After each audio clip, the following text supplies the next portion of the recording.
Hey guys, so today we are going to just talk about different types of watercolor washes.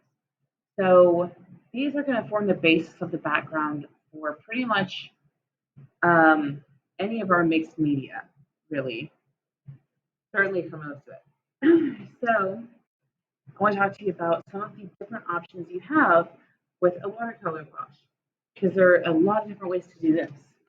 So what we're going to need is a watercolor set, a brush, need water, which I have in this container here, and it's good to have a palette just something to mix your paint up in.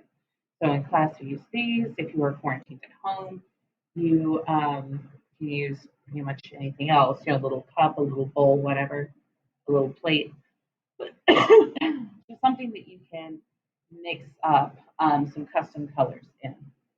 So let me go ahead and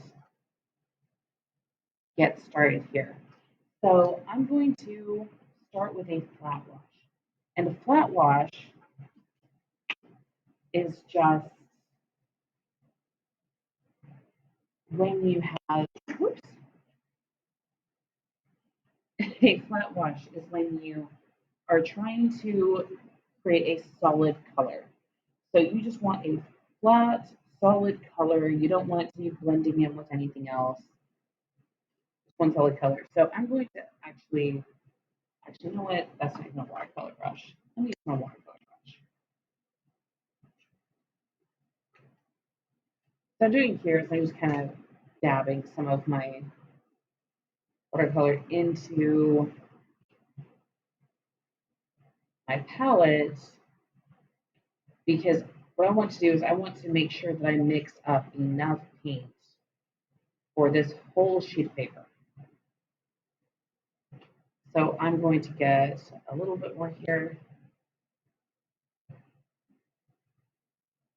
I don't want to run out. That's always my fear with doing a flat wash, is that I won't have enough of my color to get across the whole sheet of paper.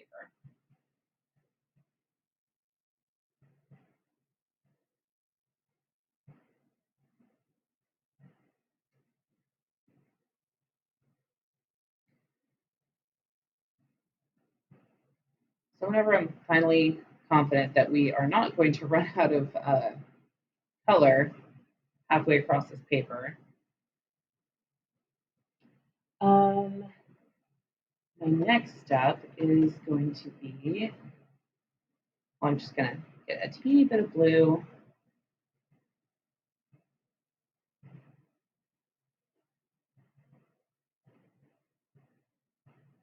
and mix that in.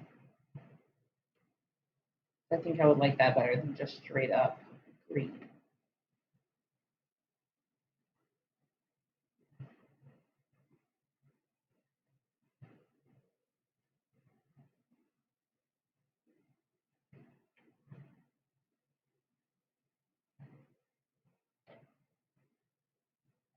Okay, so we have this greenish color. It's kind of a teal-y. So what I'm going to do now is I am just going to do a flat dry wash. And this means that my paper is dry. I'm doing a flat wash on dry paper. So this is just regular, plain old dry paper. Nothing is on it. And so I'm just going to load up my brush and sweep color across. And I want to go from one side clear to the other. And I'm trying to work quickly because I want my color to be all the way at the bottom of the page before the top is dry. Because what happens is, if you have water sitting on a flat surface, it kind of evens itself out, right? It's going to get to be level. So this watercolor will mix with itself as long as it is wet. So this is going to help me not have streaks in the sheet once it's done. So I'm just going to kind of brush. I've got all the way to the bottom of the sheet. So I'm just kind of brushing back up, making sure it's all wet. Okay, this is what I wanted. It looks a little bit streaky, now, but that's going to even out as it sits and dries. So the main things I wanted to make sure that I did were I got all the way to the edge of the paper, all my edges. I got all the way to the edge. And I got to the bottom before the top was dry yet.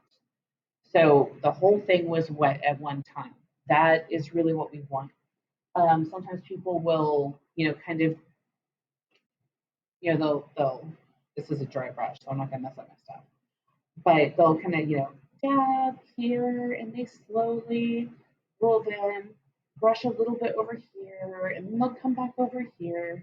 And that's not what we want to do. We want to go all the way across, sweeping across super fast because we want wet color on the whole thing at one time.